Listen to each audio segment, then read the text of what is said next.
अपने YouTube channel JBS study point में स्वागत है। आज के वीडियो में हम सामाजिक विषय का सब्जेक्ट लेंगे। बहुत से बच्चे कहते हैं सर आप सामाजिक विषय पढ़ाइए, हमको देखना है क्योंकि हमको बहुत दिक्कत है। तो आज हमने शुरू किया है सामाजिक विषय का हाई स्कूल का फर्स्ट लेक्चर, जिसमें हमारा क्या था, पहला टॉपिक है यूरोपियों का आगमन है। यूरोपियों का आगमन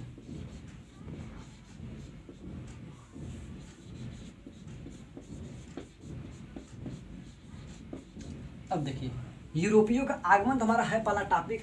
अब इससे बात करेंगे कि भारत में कौन से यूरोपी सबसे पहले आए और कौन लास्ट में आए। यूरोपीय आगमन मतलब क्या होता है, आना, मतलब क्या होगा, भारत में कौन पहले आए थे। तो इसका एक ट्रिक है, आप याद कीजिए, पीडीईएफ। आप जानते होंगे पीडीएफ, लेकिन आपको एक नया पॉइंट जुड़ना है, पीडीईएफ। देखिए, पी मतलब होता है पुर्तगाली और डी मतलब होता है डच, ई मतलब होता है इंग्लिश या फिर अंग्रेज, और एम मतलब होता है फ्रांसीसी। हमारा क्या, भारत में यूरोपियों का आने के आगमन का ट्रिक हमारा है पीडीईएफ। पी मतलब है पुर्तगाली, डी मतलब है डच, ई मतलब है अंग्रेज और एम मतलब है फ्रांसीसी। हम इसके बारे में एक एक कर कर पढ़ेंगे। पहला हमारा पुर्तगाली। अब ये याद रखिएगा कि जो पुर्तगाली है भारत में आए सबसे पहले, भारत में आए सबसे पहले आए थे कि 1498 में ये आए थे। कहाँ, भारत आए थे, लेकिन गए सबसे लास्ट में गए थे 1961 ईस्वी में। ये गए थे कहाँ से, भारत को छोड़कर। हम पढ़ेंगे पुर्तगाली। तो अब चलिए, अब इसको पढ़ते हैं, पुर्तगाली भारत में आगमन किए। तो अब याद रखिएगा, पुर्तगाल का शासक था डॉन हेनरिक। डॉन हेनरिक पुर्तगाल का शासक था, जो 1487 ईस्वी में भेजा कि बार्थोलोमियो डियाज को। बार्थोलोमियो डियाज,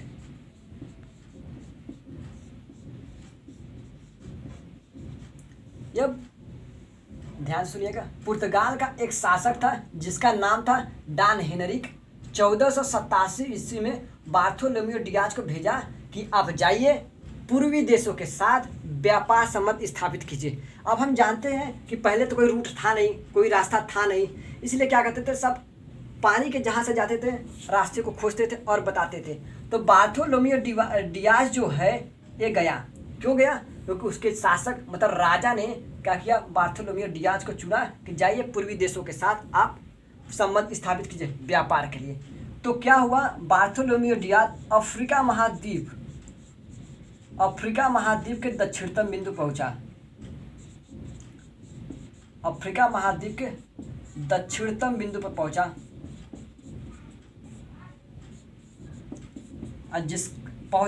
और वहां पे जाकर वो क्या कर दिया, अपना आशा खो दिया और वहां का नाम उसने रख दिया केप ऑफ गुड होप।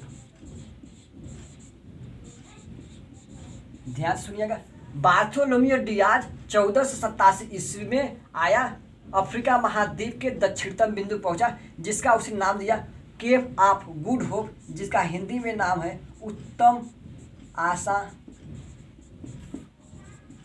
अंतरिम। मतलब इसका कहने का मतलब है कि इसके आगे भी हम जा सकते हैं, लेकिन बार्थोलोमियो डियाज क्यों नहीं गया, क्योंकि उसने अपना आशा खो दिया। अब क्या कि नहीं, हम अपने देश पुर्तगाल जाएंगे। इसके बाद वह पुनः बार्थोलोमियो डियाज जो था हमारा पुर्तगाल वापस लौट गया यहाँ पर। फिर इसके बाद आया हमारा वास्को डिगामा। आप जानते हैं कि जो हमारा है बार्थोलोमियो डियाज अफ्रीका महाद्वीप में आया, लेकिन भारत में नहीं आया। क्यों, क्योंकि जो भारत है ये हमारा भारत जो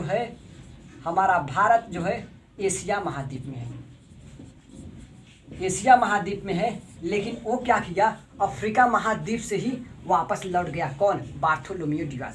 तब उसके बाद वास्को डिगामा आया, जो ये अफ्रीका महाद्वीप के दक्षिणतम बिंदु केप ऑफ गुड होप को पार करते हुए क्या किया, वास्को डी गामा आया, अफ्रीका महाद्वीप के दक्षिणतम बिंदु को पार किया और एक गुजराती नाविक था जिसका नाम था Abdul Munif.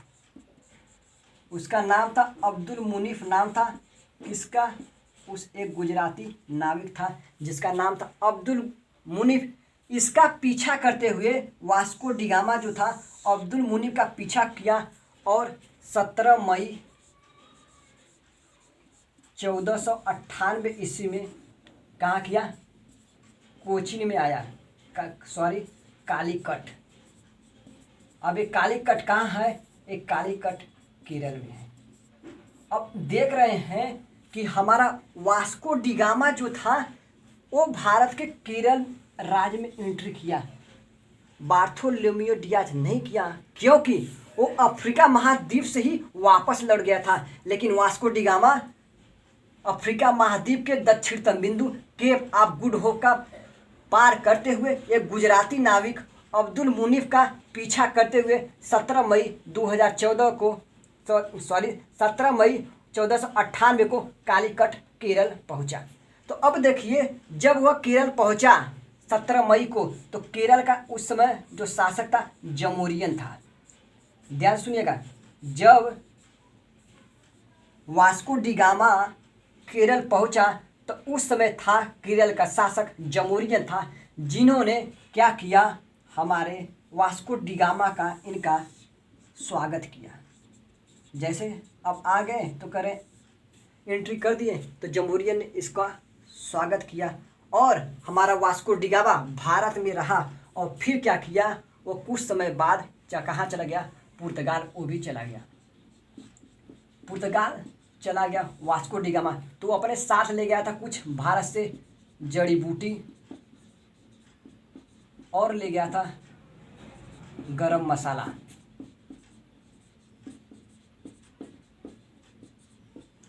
Vasco D gamma जड़ी बूटी और गरम मसाला लेकर भारत गया। जब वह लेकर गया भारत से, जब वो पुर्तगाल पहुंचा तो उसको बेचा, तो उसको 60 गुना से ज़्यादा, मतलब 60 गुने ज़्यादा से भी क्या उसको फ़ायदा हुआ, मतलब लाभ हुआ। किसको, पुर्तगाल को। आया पुर्तगाल, वास्को डी गामा को फ़ायदा हुआ। उसके बाद इसके इस लाभकारी यात्रा से उसको फ़ायदा हो गया वास्को डी गामा से। तो इस लाभकारी यात्रा से पेड्रो अल्बरेज एक दूसरा क्या था, पुर्तगाली था, पेड्रो अल्बरेज था। इसके लाभकारी यात्रा पेड्रो अल्बरेज जो था, यहाँ पे देखिए ध्यान से, पेड्रो अल्बरेज जो था वास्को डी गामा के इस लाभकारी यात्रा से बहुत प्रभावित हुआ और वो करा अब हम भी भारत जाएंगे। वो भारत आया 1500 ईस्वी में। ध्यान से सुनिएगा, जो हमारा था पेड्रो अल्बरेज वो भी भारत आया 1500 ईस्वी में आया। तो वह पेड्रो अल्बरेज अपने साथ बंदूक लेकर आया और तोप लेकर आया। तो याद रखिएगा, और कभी कभी क्वेश्चन पूछता है कंपटीशन में, देख लीजिए या आपके एग्जाम में देखिएगा। तो क्या होगा, पूछता है भारत में सबसे पहले आग्नेयास्त्र का प्रयोग किसने किया। तो याद रखिएगा पुर्तगालियों ने किया। क्यों, जो पेड्रो अल्बरेज है ये क्या है, हमारा पुर्तगाली है, और वो अपने साथ जब भारत आया तब बंदूक और तोप लेकर आया। इनस आई होप आप सबको समझ में आ रहा है।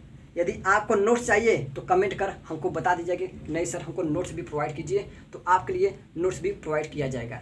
चलिए फिर हम आगे इसको मिटाकर आगे बताते हैं क्या होगा। पहले वास्को डी गामा आया, उसके बाद उसके लाभकारी यात्रा से प्रभावित होकर पेड्रो अल्बरेज 1500 ईस्वी में भारत आया। वो भारत आया तो अपने साथ बंदूक और तोप लेकर आया। इस प्रकार भारत में सबसे पहले आग्नेयास्त्रों का प्रयोग किसने किया, पुर्तगालियों ने किया। अब चलिए हम आगे बढ़ते हैं अपने क्रम में। देखिए पेड्रो अल्बरेज जो था 1500 ईस्वी में भारत आया था, लेकिन इसमें 2 ऐड करो, मतलब 1502 ईस्वी में वास्को डी गामा फिर भारत आया। वास्को डी गामा फिर भारत आया कब, 1502 ईस्वी में। यदि इसमें से हम क्या 15 में से 2 माइनस कर दें तो 1498, मतलब क्या गया, वास्को डी गामा पहली बार जो आया था भारत में, कितनी बार आया था? वास्को डी गामा पहली बार भारत आया था 1498। कब? फर्स्ट टाइम, मतलब पहली बार आया था 1498। फिर 2 साल, कितना, 2 नहीं 4 साल बाद फिर वास्को डी गामा भारत आया। देखो अब आया भारत में तो इसने क्या किया, वास्को डी गामा जो भारत दोबारा आया तो वो क्या हुआ, कोचीन में, कोचीन ये कहाँ है, केरल में।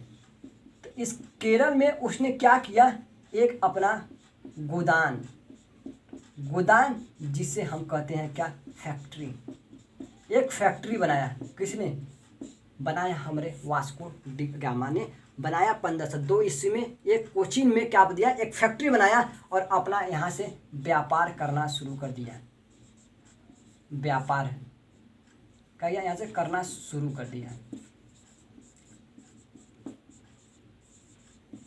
लेकिन आप ध्यान दे रहे हैं कि 1498 में आया तो वास्को डी गामा कुछ नहीं किया, आया यहाँ से जड़ी बूटी और गरम मसाला लेकर चला गया। लेकिन 1502 ईस्वी में आया तो अब क्या कर रहा है, केरल में फैक्ट्री लगा रहे।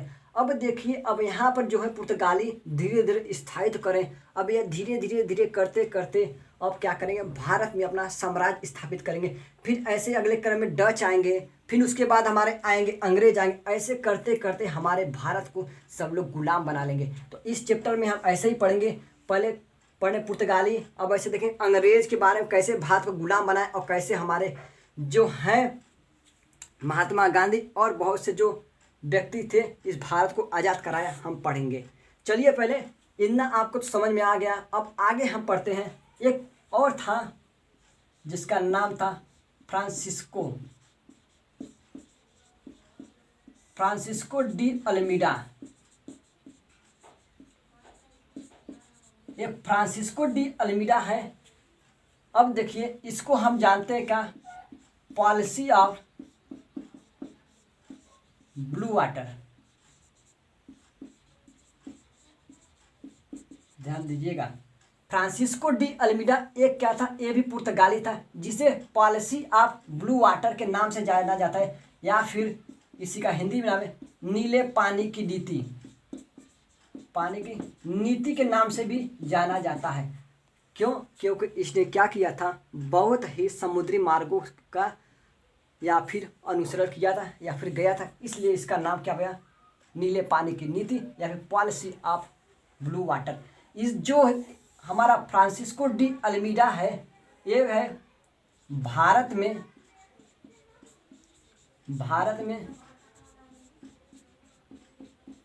पुर्तगालियों का प्रथम वायसराय था। ध्यान दीजिएगा, भारत में पुर्तगालियों का प्रथम वायसराय कौन था, फ्रांसिस्को डी अल्मीडा था। अब देखिए याद रखिए, अब एक और था जिसका नाम था अल्फांसो अल्बुकर्क, अल्फांसो अल्बुकर्क। हम जान रहे हैं कि आप सबको जो नाम है बहुत कठिन है, लेकिन ध्यान दीजिएगा, तो थोड़ा सा पढ़ लेंगे आप सबको याद होगा। अल्फांसो अल्बुकर्क था जो भारत में पुर्तगालियों का वास्तविक संस्थापक माना जाता है। भारत में पुर्तगालियों का वास्तविक संस्थापक, मतलब पुर्तगालियों का वास्तविक संस्थापक अल्फांसो अल्बुकर्क को माना जाता है, वास्तविक संस्थापक माना जाता है।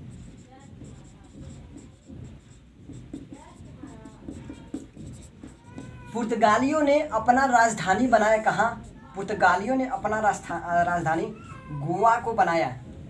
याद रखिएगा, जब आए पुर्तगाली भारत में तो अपने राजधानी बनाया गोवा को, और गोवा को राजधानी बना, यहाँ से क्या करना, व्यापार करना शुरू कर दिए।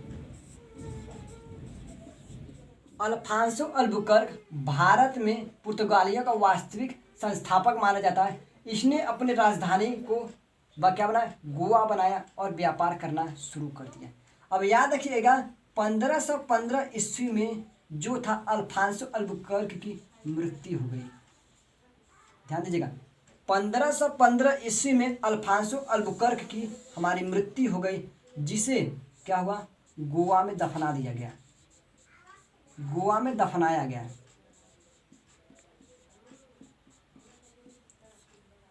जब इसकी मृत्यु हो गई 1515 ईस्वी में, तो अल्फांसो अल्बुकर्क को गोवा में दफनाया गया। एक और इम्पॉर्टेंट बात है, अल्फांसो अल्बुकर्क ने ही भारत में प्रथम कैथोलिक चर्च, भारत में प्रथम कैथोलिक चर्च गोवा में बनवाया गया। किसने बनाया? Alphonso Albuquerque. भारत में प्रथम कैथोलिक चर्च अल्फांसो अल्बुकर्क ने गोवा में बनवाया था। ये मोस्ट इम्पॉर्टेंट क्वेश्चन है, ये आप याद कीजिएगा, कंपटीशन के लिए है, क्योंकि बहुत से क्वेश्चन में ये पूछ चुका है। एसएससी सीएचएसएल में एक बार एक क्वेश्चन पूछा गया था कि भारत का प्रथम कैथोलिक चर्च कहाँ बनाया गया था, तो याद रखिएगा गोवा में बनाया गया था। अब एक इम्पॉर्टेंट पॉइंट और है, मुगल बादशाह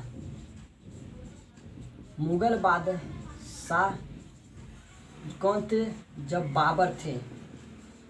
मुगल बादशाह बाबर के शासन काल में आने वाला पुर्तगाली था निन्हो द कुल्ले था। निन्हो द कुल्ले था, ध्यान दीजिएगा। मुगल बादशाह बाबर के शासनकाल में आने वाला पुर्तगाली नाविक या फिर कभी व्यक्ति निन्हे द कुल्ले था। आज के वीडियो में बस हम इतना ही बात करेंगे, क्योंकि हमारे देख रहे हैं कि हमारे भारत में पुर्तगाली लोग आगमन कर दिए, मतलब अंदर आ चुके हैं। जैसे हम बताए थे, ट्रिक था PDEF। अब देखिए पुर्तगाली, तो देखिए वास्को डी गामा एक पुर्तगाली नाविक था जिसने भारत में आया था।